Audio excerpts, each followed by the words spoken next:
le point que je voulais faire tout à l'heure sur la fameuse volonté vivante,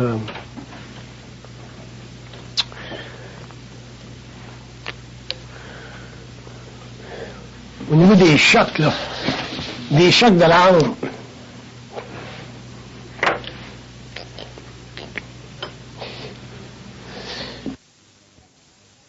Les chocs à l'âme et les chocs à l'ego. Je veux faire la différence là-dedans.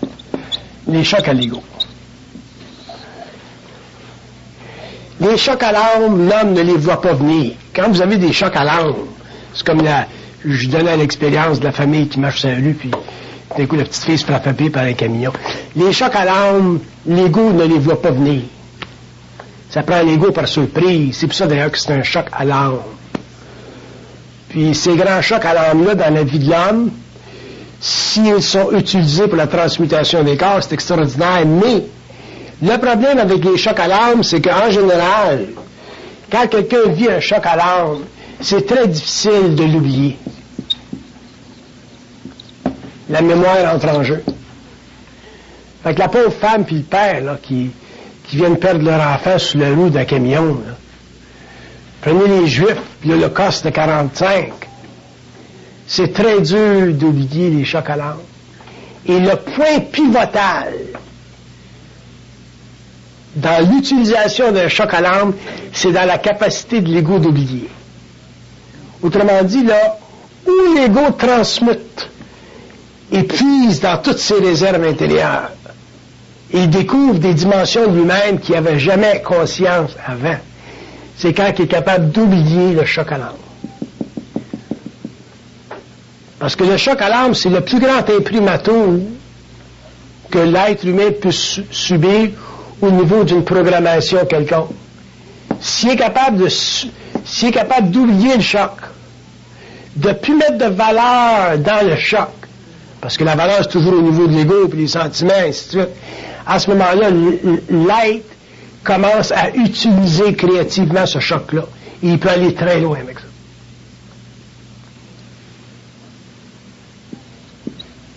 Ce qu'on vit en général dans la vie, c'est des chocs au niveau de l'ego. On en vit toutes les sortes, on en vit quasiment tous les jours.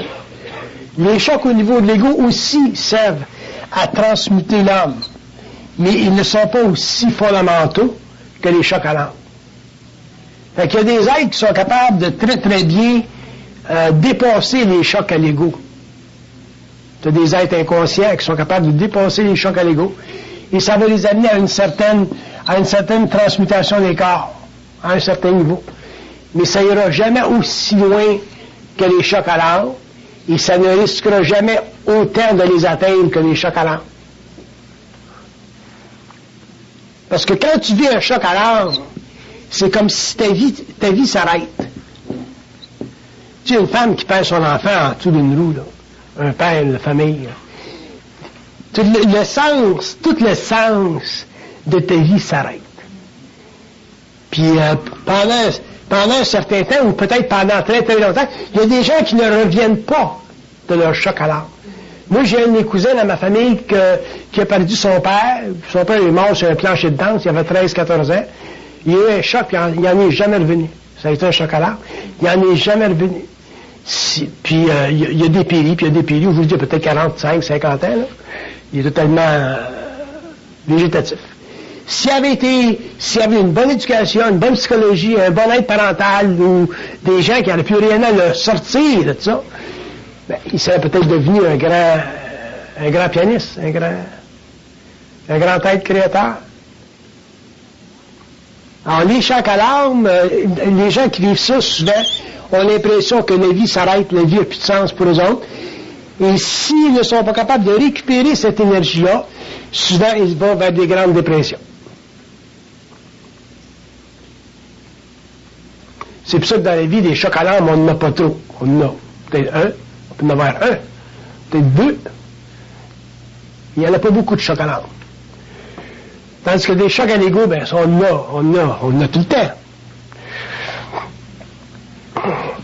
C'est important de connaître la différence. Une fille, par exemple, une fille qui se fait violer par ses parents quand elle est jeune, c'est des chocs à l'âme. si elle est capable de récupérer cette énergie-là, elle peut aller très loin, mais il faut qu'elle l'oublie. Puis l'oublier, comme je vous dis, ça veut dire ne pas mettre de valeur dedans.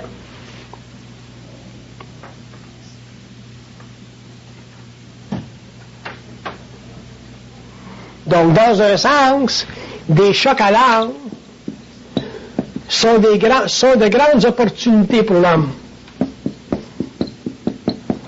Ce sont de grandes opportunités ou ce sont de grandes portes vers la défaillance. Et ça dépend de l'âme elle-même. Ça dépend de sa structure interne, ça dépend de sa nature, ça dépend de son évolution, et ainsi de suite. Puis il y a des âmes qui ne sont pas capables de vivre ces chocs-là. Éventuellement, elles perdent toute leur vigueur et éventuellement l'âme dépérit. Puis il y a des âmes, au contraire, qui prennent des chocs à l'âme et qui en arrivent à tourner leur vie totalement dans une autre direction et faire de grandes choses. Souvent, quand on lit la biographie des grands hommes ou des grandes femmes dans nos sociétés, souvent on voit que ces êtres-là ont eu des grands chocs à l'âme. Ils ont connu les guerres, ils ont connu des assauts sur leur personne. Puis ils ont pris ces situations-là pour totalement prendre leur vie sous le contrôle et aller dans la direction qui faisait partie de leur nouvelle destinée. Donc, ils disent, les chocs à l'âme sont des opportunités. On ne les veut pas venir, ils viennent. Quand ils viennent, quand on les expérimente, il faut savoir comment les vivre. Puis quand je vous dis que les sortir de notre mémoire le plus vite possible, c'est la façon la plus directe, la plus créative, la plus utile de traiter avec.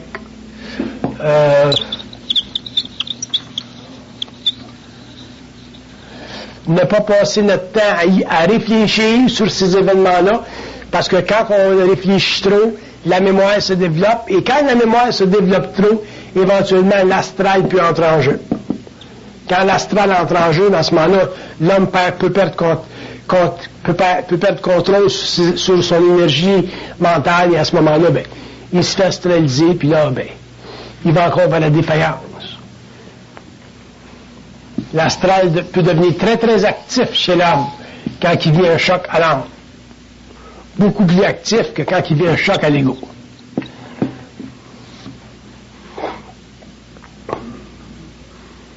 C'est pour ça qu'il y a des gens qui vont dire, quand ils vivent un choc à l'âme, les gens vont dire, qu'est-ce que j'ai fait au bon Dieu pour qu'il me fasse ça? La femme, elle peut bien dire, c'est une bonne catholique, elle peut facilement dire, qu'est-ce que j'ai fait au bon Dieu pour qu'il me fasse perdre ma petite fille? T'sais. Il y a une révolte intérieure, bien sûr.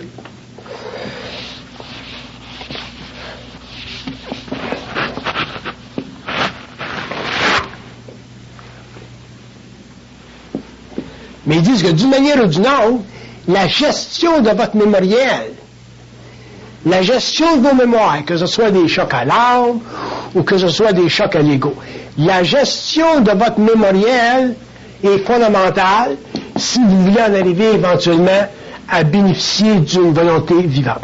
Parce que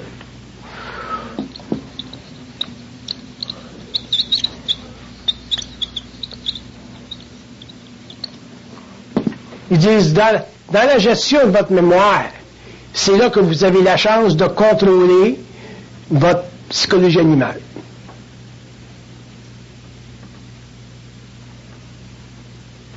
Quand vous avez des chocs à l'ego ou à l'âme, votre psychologie animale, elle entre en jeu. Et votre capacité de faire la gestion de votre mémoire, ça fait partie de votre capacité de vous soustraire de votre psychologie animale.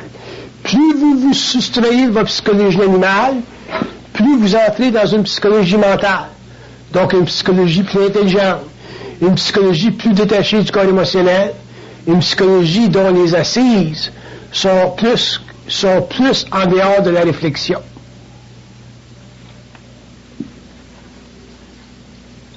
Fait qu'il dit à ce moment-là, mais vous pouvez commencer à comprendre votre expérience. Parce que vous ne pouvez pas la comprendre, votre expérience, si vous êtes trop dans le mémoriel.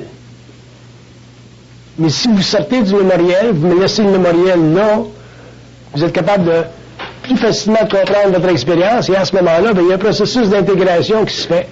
Que ce soit des chocs à l'ego, que ce soit des chocs à l'âme, il y a un processus d'intégration qui se fait, et il y a un agrandissement de l'être. L'être grandit. Mais il grandit par rapport à quoi?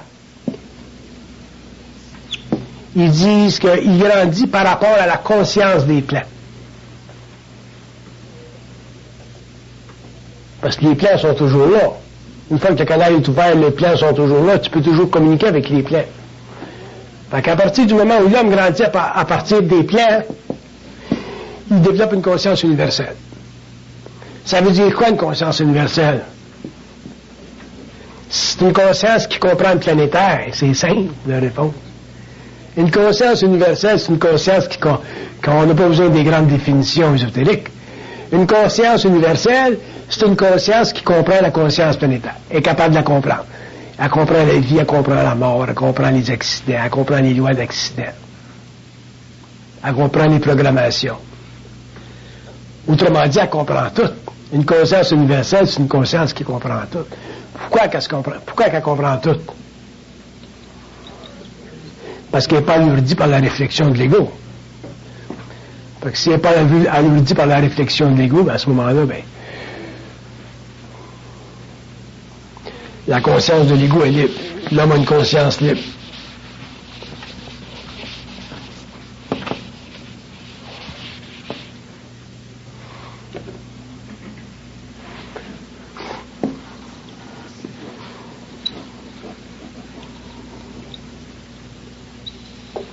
Ils disent que quand vous commencez à faire de la gestion de votre mémoriel, c'est là que vous commencez à perdre de la réflexion au niveau de l'ego.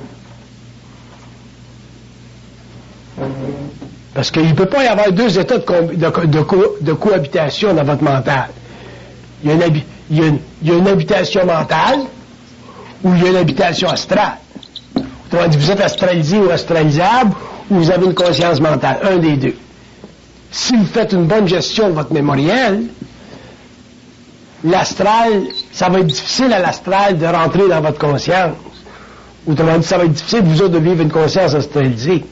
Fait qu'à ce moment-là, vous allez vivre plus une conscience mentale.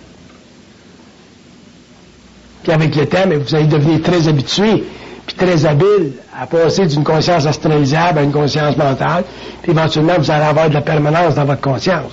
Vous allez toujours être conscient. Vous allez pas vous faire de la méditation.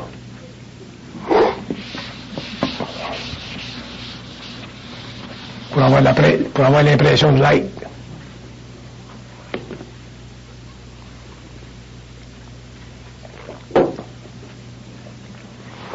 Fait que la mémoire a deux fonctions. Sur le plan matériel, la mémoire a deux fonctions.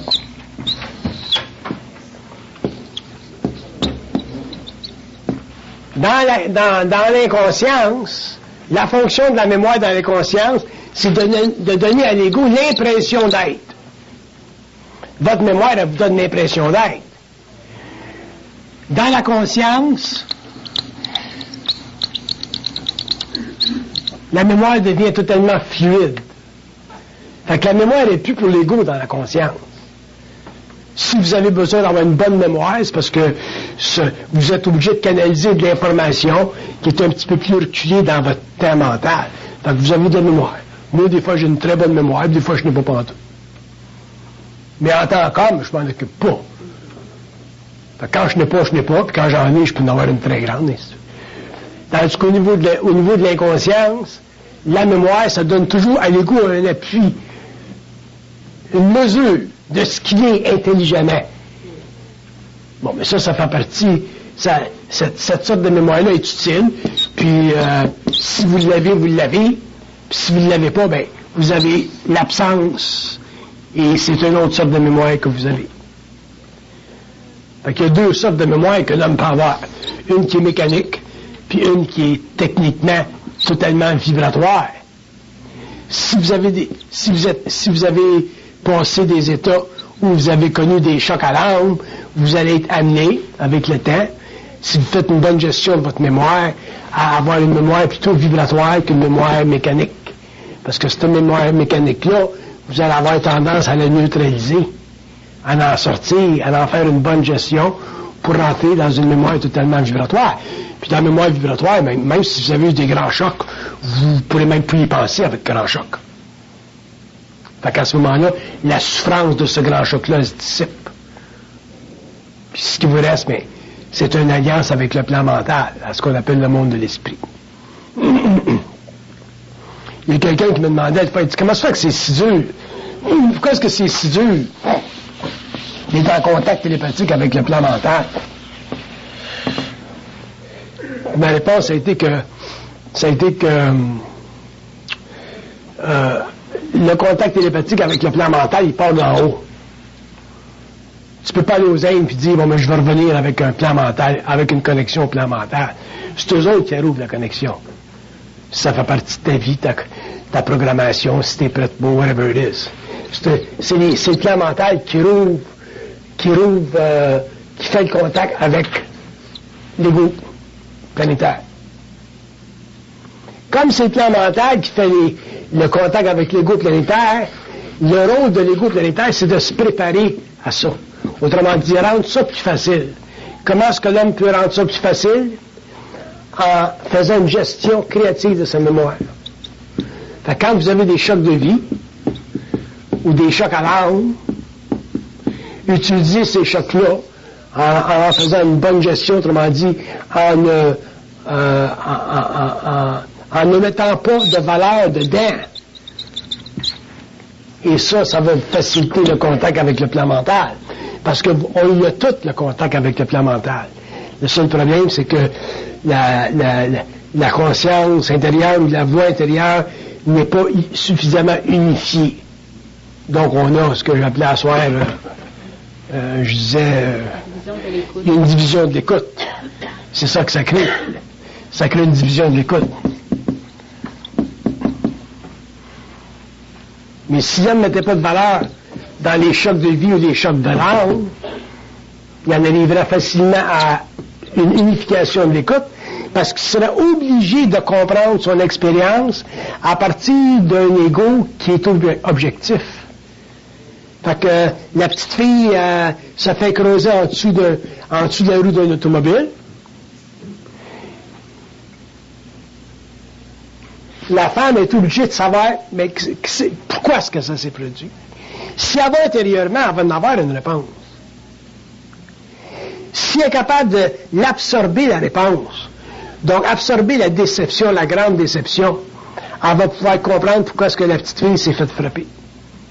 Si elle n'est pas capable d'absorber la déception, parce qu'elle n'a pas les corps pour, elle est trop motivée, elle est trop confuse, elle est trop whatever, à ce moment-là, elle va rester dans l'expérience et elle ne pourra pas en bénéficier. Ça va faire partie de sa programmation. Parce qu'une fois que la petite fille est morte, eh bien, elle est mort. C'est tout ici qui est pogné avec la mémoire.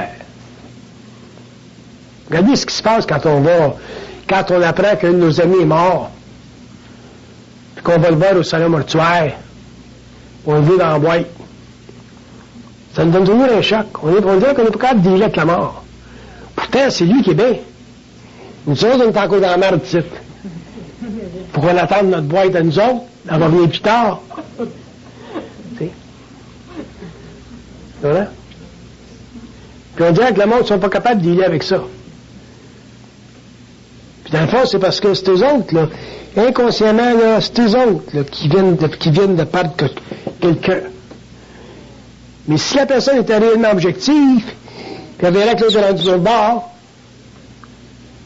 à ce moment-là, ben, elle sécherait ses larmes beaucoup plus vite, elle pourra faire une gestion de la mémoire beaucoup plus facilement, prendre ce choc à l'âme-là si c'est un parent, ou prendre un choc de vie si c'est une autre situation, puis grandir avec ça. Mais c'est pas ça qui se passe. Moi, je ne vais jamais dans un salon mortuaire. J'en ai des chums. Moi, j'ai eu des chums que j'ai connus, des amis qui ont vécu chez nous pendant des années de temps, qui ont vécu chez nous. Ils sont morts. Il y en a un, sa tête, un soir, il était prêt à manger à Noël, puis la tête est tombée dans l'assiette de spaghettis. Quelqu'un m'a appelé, et il dit, bon, ben, ton chum, Sonny Collins, il est mort. J'ai dit, comment est-ce qu'il est mort? Ils ont dit, bon, la tête est tombée dans l'assiette de spaghettis. Il y a une crise cardiaque. Bon, j'ai dit, ben, tu vas-tu au salon mortuaire? Non. Je visite pas les morts. Je peux leur parler. J'ai parlé un petit peu. Ben, c'est facile pour moi de parler avec eux autres quand ils sont morts. Mais aller dans le salon mortuaire pour aller voir les morts, non. Je vais peut-être le faire pour ma mère, mes canards. Pourquoi? À cause de ma famille. Pour pas les scandaliser. Mais si j'avais pas de famille, je n'irais pas à voir. Ça va changer quoi? Elle est morte. Prendre une étiquette d'avion, descendre du site, tout le... Mais ça fait pas partie des conventions humaines. Fait que moi, les morts, je visite pas ça.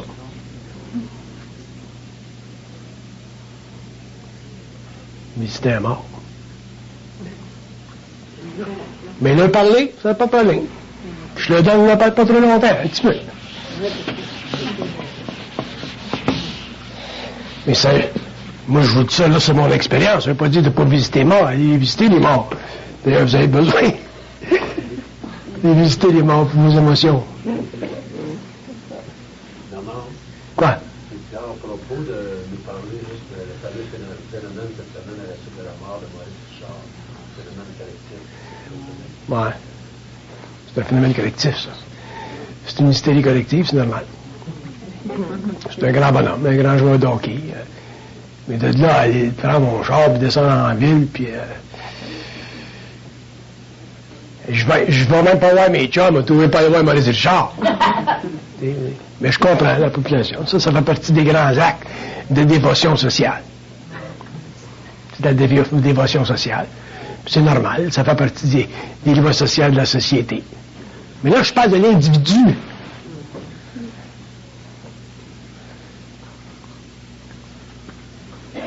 Même si j'avais connu Maurice Richard personnellement, j'irais pas le voir dans sa tombe.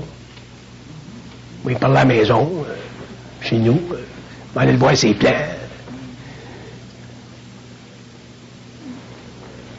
Fait que c'est la séparation qui est dure, c'est à cause de l'émotion, parce qu'on n'est pas capable de faire une bonne gestion de notre mémoire. La dissociation ne se fait pas. C'est encore une affaire de mémoire. Mais ça, c'est normal. L'homme a une conscience animale très développée, c'est normal.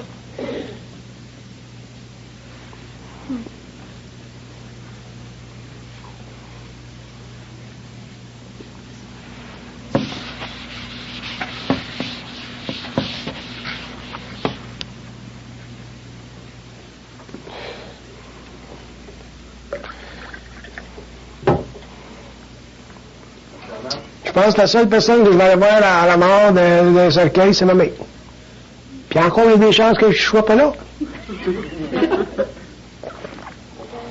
Si je ne suis pas là, puis si je suis à l'étranger, mais ma famille va dire, ben maintenant, on est à l'étranger. Fait que c'est probablement comme ça que je ferai régler le problème. Parce que là, ils vont tous venir me voir.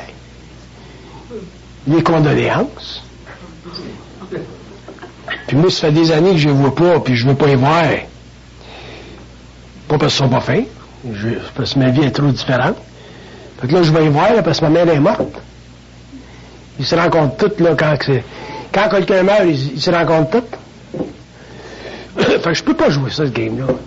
Fait que probablement, on va être en France. Quoi? C'est très, très possible que je sois là. Mais je peux pas leur dire ça, tu sais, je peux pas dire ça à ma mère.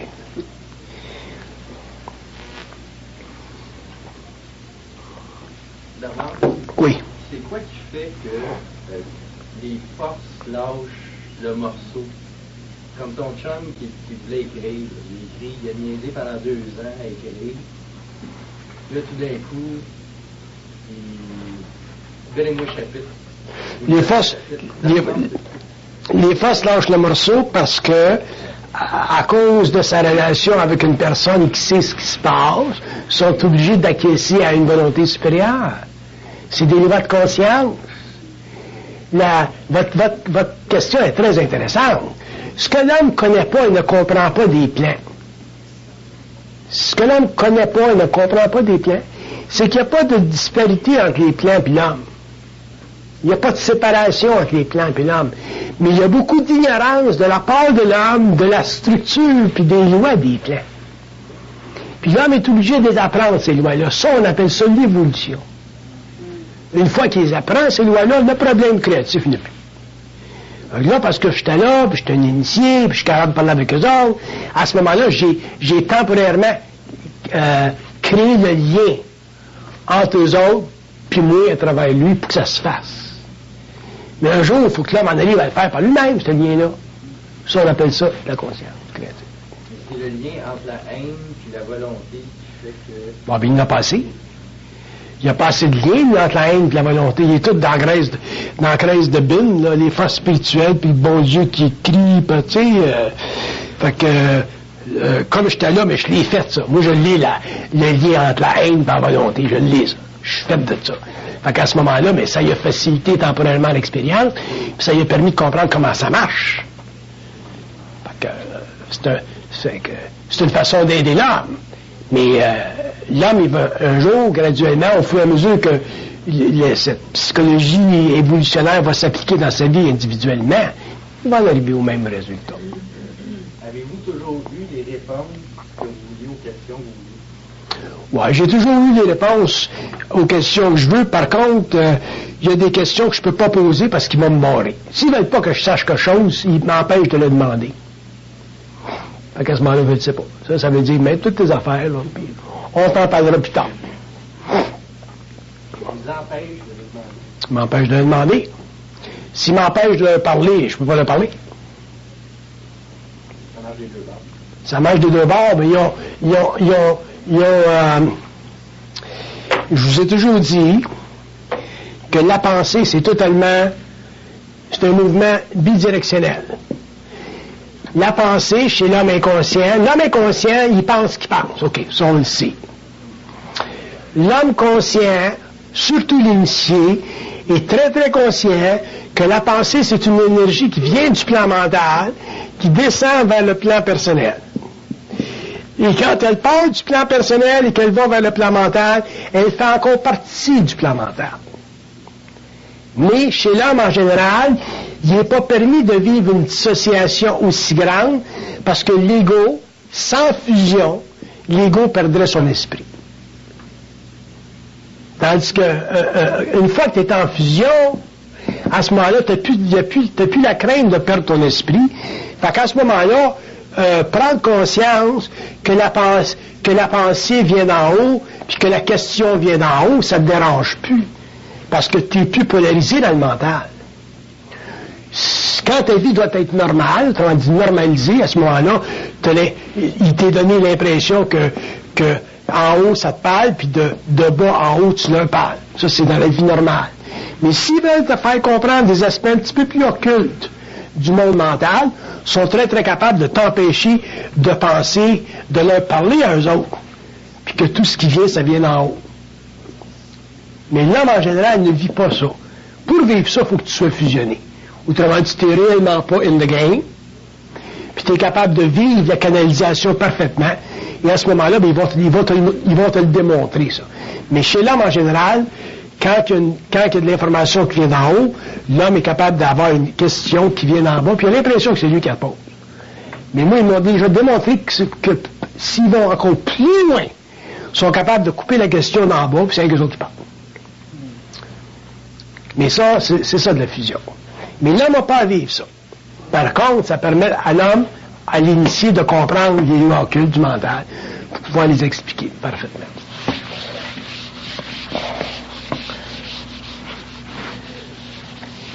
Tu sais, quand tu te fais dire, tu es intelligent, tu es capable d'additionner 1 plus 1, essaye donc, puis tu n'es pas capable, là tu comprends.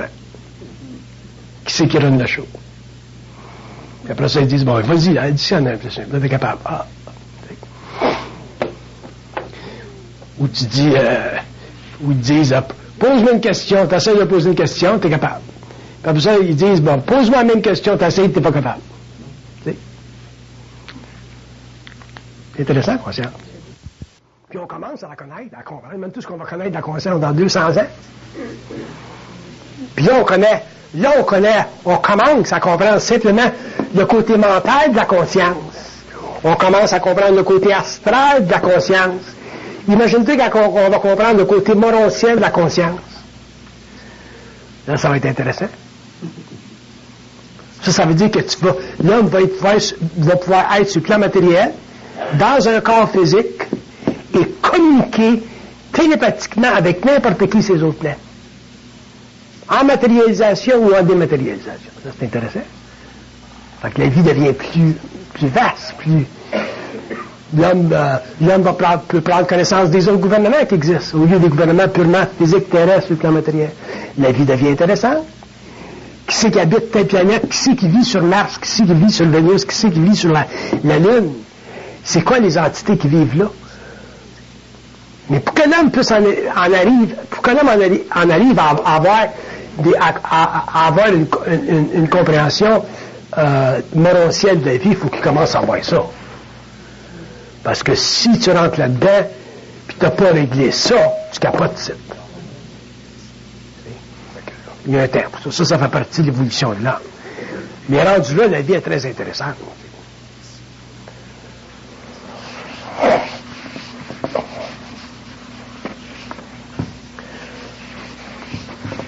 Rien que le fait de pouvoir entrer dans un restaurant, rencontrer un homme là, qui est pris avec un problème d'écriture, puis de souffrance psychologique depuis des années de temps, là, puis régler son cas comme ça, là, c'est extraordinaire. C'est extraordinaire. Mais il faut avoir fait ses devoirs. Si tu n'as pas fait tes devoirs, tu ne peux pas le faire. Tu ne peux pas rentrer dans la conscience d'un homme de même et comprendre ce qui se passe dans sa tête de même. On a de la misère à comprendre ce qui se passe sur le plan physique, même tout sur le plan psychique. Mais accéder à ça, c'est intéressant. Mais tu ne peux pas accéder à ça si tu n'as pas fait tes devoirs. Pas d'intégrale, je ne peux pas d'arithmétique. C'est sûr. C'est sûr. Faut que tu fasses les maths d'abord. Puis on dirait qu'on ne comprend pas ça. Nous autres, on va aller directement à l'intégrale. On va à l'université tout de suite. Puis on ne peut pas parce que tu sautes. La vie n'a plus de sens. C'est tout déjà d'énergie, ça. Fait que vos questions sont importantes. Non, c'est que mon efface.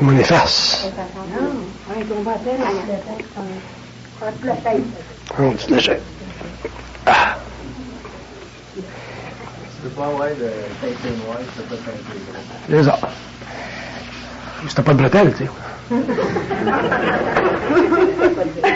Il n'y avait pas de bretelles, il y avait une ceinture noire.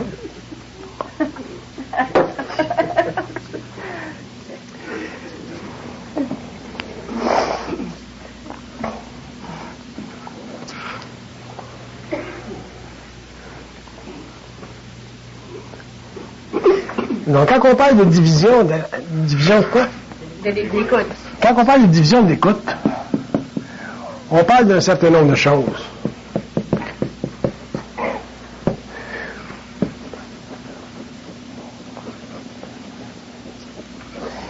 D'abord, on parle de la difficulté chez l'homme de s'associer avec autre chose que lui-même. Hein? C'est un problème de division d'écoute. L'ego n'est pas capable dans sa tête de s'associer avec quelque chose, quelqu'un, une réalité autre que la sienne. Ça, c'est un problème de division d'écoute.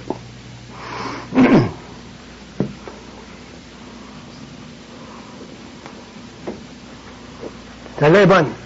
L'ego n'est pas capable d'interroger un autre, il s'interroge lui-même. C'est intéressant, ça. Tu t'interroges toi-même. Tu verras jamais un homme conscient s'interroger lui-même, il va interroger un autre, de l'autre, pas s'interroger lui-même. On passe notre vie à s'interroger soi-même. Il dit, si vous interrogez vous-même, vous êtes fait. C'est ça, exactement. Mais il dit, si vous nous interrogez, on va vous répondre. Après ce point-là, faites attention pour vous faire astraliser. Après ce point-là, quand vous commencez à être capable d'interroger l'autre, à ce moment-là, faites attention à ne pas vous faire astraliser parce que c'est là que vous rentrez dans le sérieux de la vie mentale. Parce que vous êtes encore astralisable, vous pouvez donner encore des réponses qui n'ont pas d'allure, vous pouvez encore donner des réponses qui vont demander chez vous de la croyance, là vous êtes fait. Tandis qu'au niveau mental, les réponses qu'on va vous donner vont demander une absence de croyance, parce que ça fait partie des lois du mental. Il n'y a pas de croyance dans le mental. Tu sais ou tu sais pas. Tandis que dans l'astral, tu penses que tu sais, donc tu crois. Fait que là, ça devient important. Ça mène au développement d'un grand discernement. Il y a le discernement, il y a des plans et des supplants. Le suppléant le plus fondamental dans le discernement, c'est la réalisation, vous pouvez vous faire mentir. Si vous n'avez pas la réalisation, vous pouvez vous faire mentir, vous ne serez jamais aux aguets. Vous n'allez jamais checker votre texte quand vous écrivez. Vous n'allez jamais checker votre parole quand vous parlez.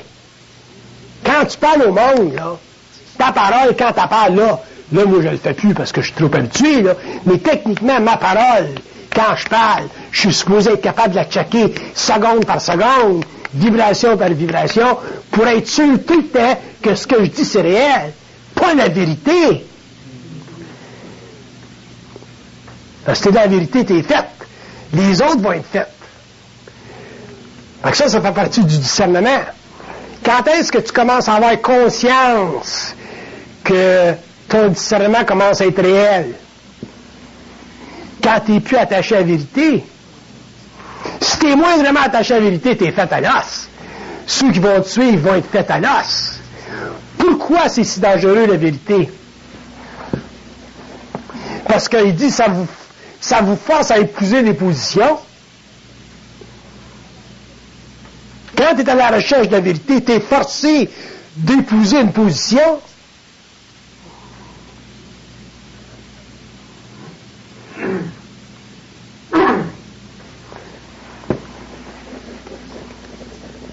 Puis il dit, quand vous êtes forcé d'épouser une position, mais vous perdez conscience.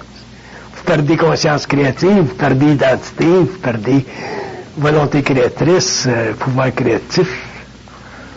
Fait que le discernement est diminué, là. Il dit, là, on n'a pas besoin de savoir s'il a raison, il doit savoir, point final. Il y a une différence entre savoir, point final, et savoir s'il a raison. Si vous savez, parce que vous pensez que vous avez raison, vous pouvez ne pas savoir. C'est heureux, ça. Là, vous êtes encore un petit peu plus astralisable. Pourquoi est-ce que c'est important pour l'homme de savoir être seul, mais gens savoir, puis jamais savoir s'il a raison? Pourquoi? Parce que dans savoir être seul, t'as pas de support. Pas de support. Quand tu sais être seul, t'as pas de support. Qui c'est que tu supportes? Nobody. Pas de vérité, t'as pas de support. Fait que le seul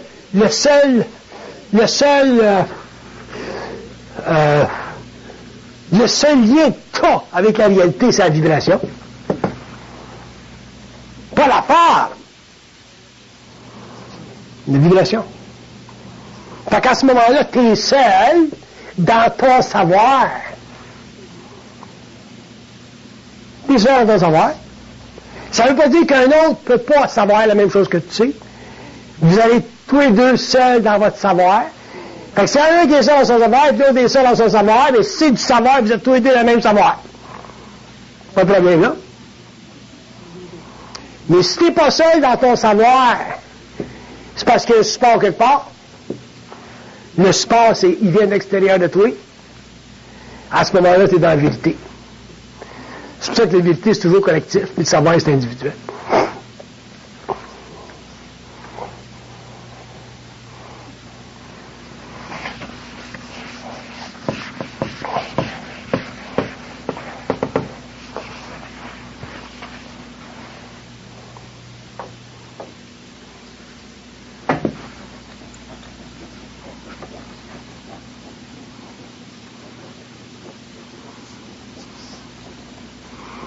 Quand vous commencez à avoir du discernement, il dit, vous commencez à avoir de la... Oh, j'ai perdu.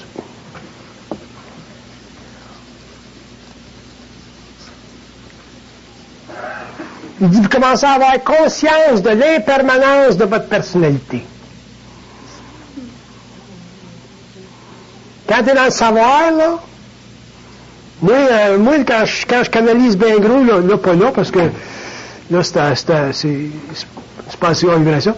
Mais si je rentrais dans le culte de la vie, là, le culte, là, parler des systèmes, de la cosmologie, je suis obligé de personnaliser bien gros, de me dépersonnaliser bien gros à ce temps-là. Là. Quand je rentre dans ce savoir-là, ben, personnalité n'est plus. Tu pourrais me demander mon nom, je ne le saurais pas. Je dirais, comment je m'appelle dans tes peu. Vous demanderez à quelqu'un, comment je m'appelle? C'est pour ça qu'ils disent, comment est-ce qu'ils disent ça? Tu sens l'impermanence de la personnalité, puis plus tu sens l'impermanence de la personnalité, bien, plus tu sens de la permanence de la personne. Là, tu es dans ta personne.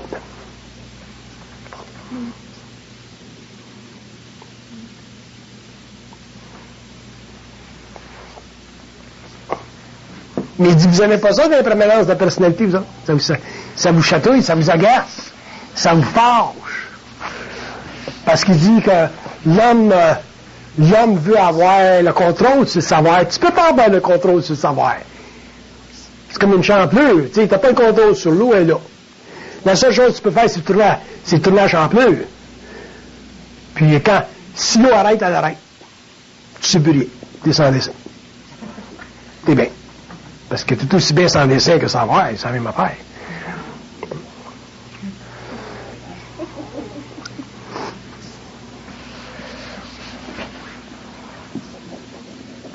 Fait que là, même pas ça sentir l'impermanence de sa personnalité. Fait que qu'est-ce qui arrive?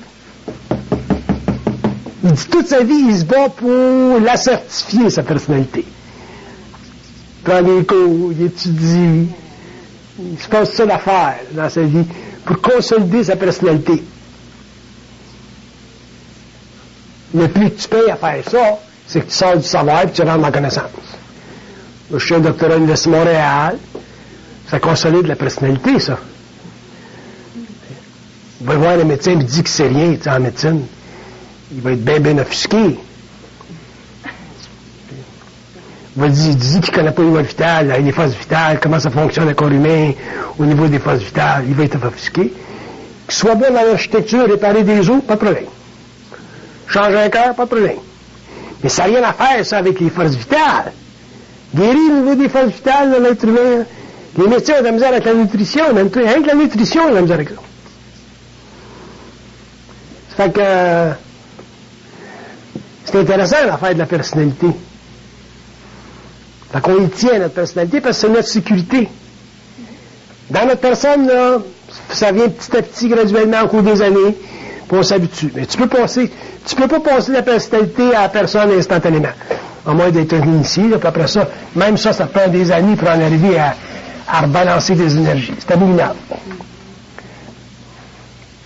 Mais c'est important de comprendre que le savoir, ainsi de suite, c'est plus connecté à la personne, puis moins connecté à la personnalité. Puis la connaissance, c'est l'autre. Fait qu'à ce moment-là, quand tu parles de discernement, pourquoi c'est difficile chez l'être humain d'avoir du discernement? C'est parce qu'il est bien trou dans sa personnalité. Ça serait facile pour nous autres d'avoir du discernement. Fait que si tu as du discernement, ben, tu connais les autres, tu connais. Ils développent une sorte de voyance périphérique, là, à tous les niveaux. Fait qu'à ce moment-là, ben, t'as plus de division dans l'écoute. Tu vas prendre un gars intelligent comme Coco. Coco, c'est mon chum, je le connais depuis des années. Si on fait une étude de l'écoute de Coco, Coco, il écoute ce qu'il veut. Il est moins pire là. Mais Coco, si on retourne 7, 8, 9, 10 ans, il écoutait ce qu'il veut. Pourquoi il écoutait ce qu'il veut? Parce qu'il pensait qu'il avait accès à des informations particulières. Mais c'était vrai. Mais il était astralisé. Pourquoi? Parce qu'il y avait des pièges dedans pour son évolution mentale. Ces pièges-là servaient à quoi? Ça l'a amené avec le temps à se questionner bien gros. Ça, c'est l'histoire de Coco.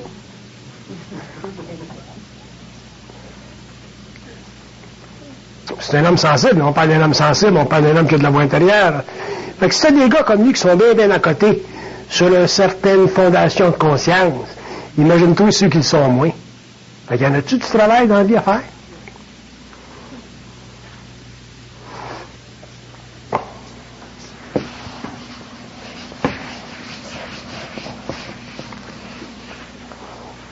Fait que c'est pas évident, le phénomène de l'écoute. Pourquoi c'est pas évident?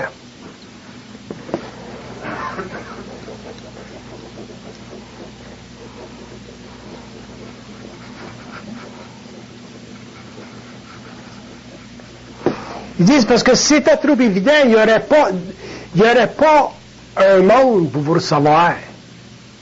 Si l'homme pouvait rentrer dans l'écoute tout de suite, là, bang!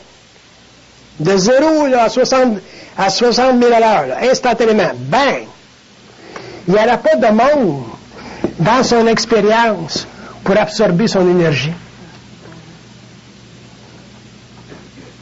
Moi, je me rappelle de mon expérience en 69 quand j'ai vécu à Fusion. Puis, les gens qui sont entrés dans ma vie dans ce temps-là, là, puis ça a été des gens qui ont servi à mon initiation personnelle.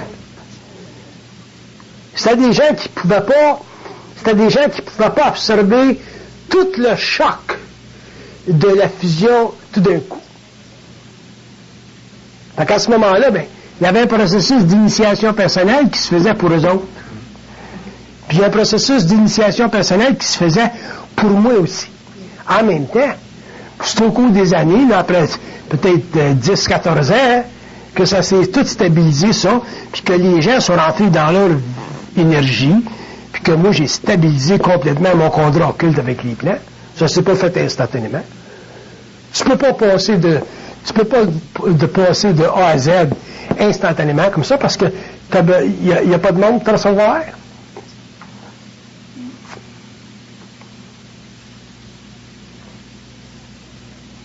Si tu vis ça tout seul avec eux autres, c'est une autre affaire. Tu peux vivre un contact avec eux autres là, où l'écoute est totale. Mais c'est entre toi et eux autres. Ces conversations-là, c'est entre toi et eux autres. Là, ils peuvent t'amener à n'importe quel niveau qu'ils veulent. Puis ça, c'est simplement pour ton expérience à toi. Mais aussitôt que tu amènes ça dans le monde, il faut que ça soit dilué, cette affaire-là. Soit dilué.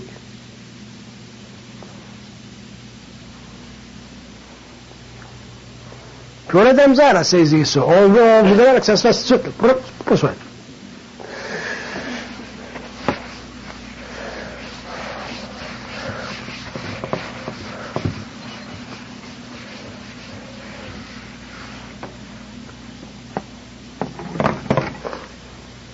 Moi, je me rappelle, en 69, j'ai dit, qu'est-ce que t'es, toi? Il dit, prends du papier. Il dit, J-S-U-A. Parce que quand j'écrivais, il signait toujours J-S-U-A. J'ai dit un jour, ça veut dire quoi, ça, J-S-U-A? Ça veut dire, je suis un archange. Ça m'a sauté net. Ça m'a sauté la calotte, titre, là, net. Aujourd'hui, je te mange de la merde avec je suis un archange. Mais en 69, là, au début d'une fusion, là, quand tu sais pas ce qui se passe, puis tu es un bon catholique, là, puis tu t'es réveillé tout d'un coup un jour le même, là, ça te crée une crise de choc. Aujourd'hui, je te mange de la merde avec ton archange, puis t'es bébelle. Parle-moi comme du mort. C'est quoi ton nom? C'est quoi ton... T'sais. Mais je me rappelle de l'expérience. Puis ça, c'est pas venu tout de suite. La première identification qu'ils m'ont donnée, c'est G5. G5. Bon, si je regarde le plus loin possible, là, c'est G5. Qui c'est qui me parle? G5. Puis il me parlait en anglais au début. Puis je disais, c'est quoi ce G5? Il disait, the janitor of the super universe of Andromeda. Fait que le premier GSUA que j'ai eu, moi, c'était the janitor of the super universe of Andromeda. Un janitor, c'est quoi un janitor? Concierge. Bon, c'est le concierge du super univers d'Andromède. Tabarnak. Assis, que je me rappelle, j'étais dans un genre où j'écrivais de la poésie sur Andromède.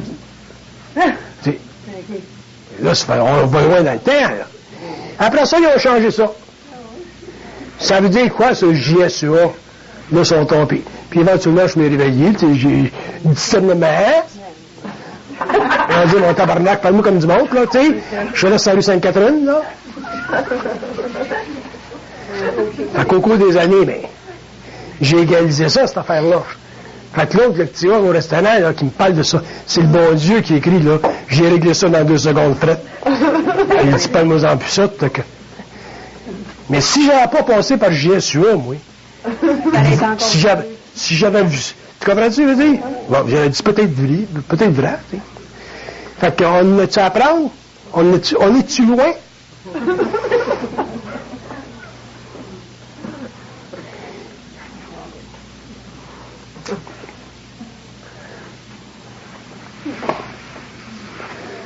Puis si on parle de l'affaire, on est-tu loin? On est où, loin? On est où? On est rendu où? Bonne question, hein? Ouais. Il dit, vous êtes réellement pas loin. On n'est pas loin. Puis il parle d'humanité, de l'homme. On n'est pas loin. Fait que c'est une évolution, c'est l'affaire d'évolution. Au moins, on est passé de l'involution à l'évolution à partir de 69. C'est déjà quelque chose. Le reste, ça prendra le temps que ça prendra.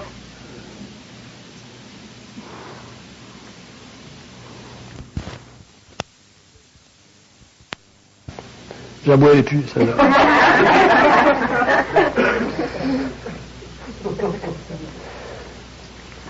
C'est quoi l'affaire de l'accélération du temps? L'accélération du temps. Ça veut dire quoi, ça? Pourquoi ça accélère? Pourquoi les temps accélèrent?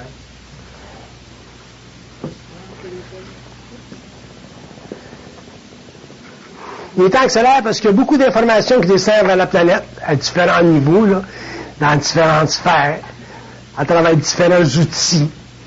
Puis ça crée un changement très rapide dans la conscience humaine. Puis ça va accélérer encore plus. Ça va accélérer. L'Internet, ça fait partie de l'accélération du temps. Ils ont l'air d'être ils ont l'air d'être bien contents de l'Internet. Parce que ça crée de l'information dans le monde, sur la planète, partout, ça unifie les peuples. Les Chinois vont manger du steak au lieu du spaghetti à l'heure. Au lieu du chop suey tout le temps. Il va y avoir des grands changements. Ça va unifier les peuples. Ça, c'est au niveau matériel, au niveau planétaire. Il y a de l'accélération des temps sur d'autres plans. Les gens qui vont en astral, il y a une grosse accélération dans l'astral. Dans l'astral, les entités astrales sont extrêmement troublées. Puis vont l'être plus au 21e siècle. Sur le plan morontiel, il y a une accélération aussi qui se fait, mais elle se fait simplement par rapport à certains gouvernements dans l'univers local. C'est pas universel, c'est très localisé. Puis la raison que c'est très localisé, c'est parce qu'éventuellement l'homme va rentrer dans ces mondes-là, puis il y a une préparation là qui se fait. Fait qu'il y a une grosse accélération aussi là. Puis au niveau du plan mental, il y a une accélération aussi parce que ce qu'on appelle les ajusteurs de pensée ou toutes les entités cosmiques qui ont travaillé avec l'homme pendant son évolution depuis des millénaires, des siècles et des siècles, ces êtres-là éventuellement vont changer d'état. Puis en changeant d'état, mais la relation entre eux autres et l'homme va changer au point où la conscience humaine va être très métamorphosée. Puis c'est dans ce temps-là qu'on va sentir là, sur la Terre qu'il y a un grand renouvellement au niveau de la conscience humaine. Là, on appelle ça l'ère du Verseau, qu'appelle là. Quand ça va être très répandu, ça va faire partie des grands changements au niveau du mental. Donc, tous les plans sont affectés par ça. Non, par cette accélération-là. Puis il y a d'autres points, il y a d'autres plans, pas des points, mais il y a d'autres plans dans l'univers local où l'accélération est déjà très avancée. D'ailleurs, elle a commencé depuis assez longtemps, cette accélération-là. Puis elle fait partie des nouveaux travaux qui vont être faits par les esprits de la forme pour la création de nouvelles choses qui vont venir en relation avec la science, la génétique, tout ça. Là. Les bébés éprouvettes, puis les animaux éprouvettes, puis les cloning, tout là. Ça va être vitalisé, ça, ces affaires-là. Fait que là, il y a beaucoup d'accélération. Là. Fait qu'on n'a rien vu encore, hein. Ce qu'on a vu depuis une centaine d'années au niveau de développement, là, puis regardez ce qui se passe depuis 20 ans, puis ça va être extraordinaire, le 21. On vit dans des grands temps, là. Le seul problème, c'est que l'homme n'évolue pas assez vite pour ce qui se passe. Au niveau, là, je parle au niveau mondial. On n'a pas réglé le problème de la pollution, on n'a pas réglé le problème de la destruction de nos richesses naturelles. Les Américains sont trop riches, ils prennent 40% de toutes les réserves mondiales. C'est trop pour un pays, ça, d'utiliser 40% de toute la richesse mondiale. Là, les Chinois qui s'en viennent tout à l'heure, là, puis après ça, les Hindous qui s'en viennent, là, qui vont être plus populaires que la Chine dans 50 ans, là. Fait que, tu sais, ça va être des gros problèmes. Il va y avoir des gros problèmes au 21e siècle. Pensez pas parce que c'est réglé l'affaire des bombes atomiques avec les Russes, tout le temps, l'histoire des idéologies, c'est fini, ça. C'est fini, ça. Sur l'Internet, ça va mettre ça en terre, la communication, la télévision, ça va tout mettre ça en terre.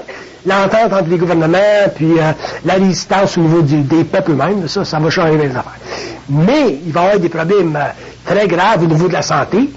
Très, très grave au niveau de la santé. Il va y avoir des grandes découvertes au niveau médical, mais il va y avoir des grands problèmes au niveau de la santé parce qu'on tombe au niveau viral. Tu tombes au niveau viral, au niveau des virus, au niveau des bactéries, et ainsi de suite, qui se multiplient et qui deviennent de plus en plus indépendantes, si vous voulez, il y a une résistance, tout ça. Fait que, moi, je peux pas vous en parler de ça. Ouais, c'est sûr. Moi, je peux pas vous en parler de ça, de ces choses-là, parce que je peux pas faire de prophétie au niveau de l'avenir au niveau public. J'ai pas le droit de faire ça. Mais je peux vous dire que il va y avoir des grandes choses qui vont se passer. Il y aura grandes choses qui vont se passer. C'est pour ça que c'est très important pour l'homme, l'individu, de savoir ce qui se passe avec lui-même, sa tête, à l'intérieur d'un système, mais individuellement, pour pouvoir qu'il sache ce qui se passe avec lui-même. Fait que dans la manière fait que c'est pour ça que l'idée que l'écoute, comment on appelle ça?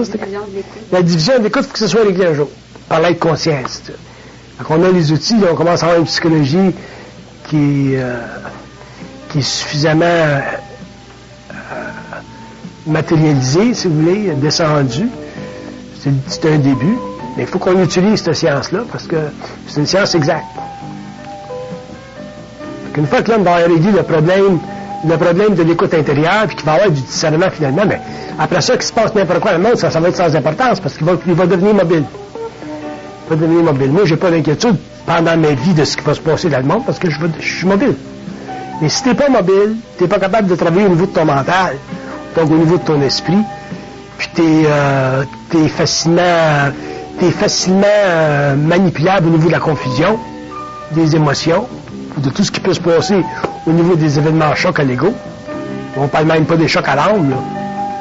À ce moment-là, la vie de l'homme au 21e siècle, elle peut être très, très difficile malgré tous les grands changements qui favorisent une plus grande abondance, ainsi de suite. Le 21e siècle, ça va être le siècle des contradictions. La pauvreté n'est pas réglée en Amérique du Sud, tu sais. L'Afrique, c'est pas réglé. Il y a des pays qui ne sont pas réglables, il y a des races sur la Terre qui doivent disparaître, qui devront disparaître. Fait que, c'est vaste, la vie.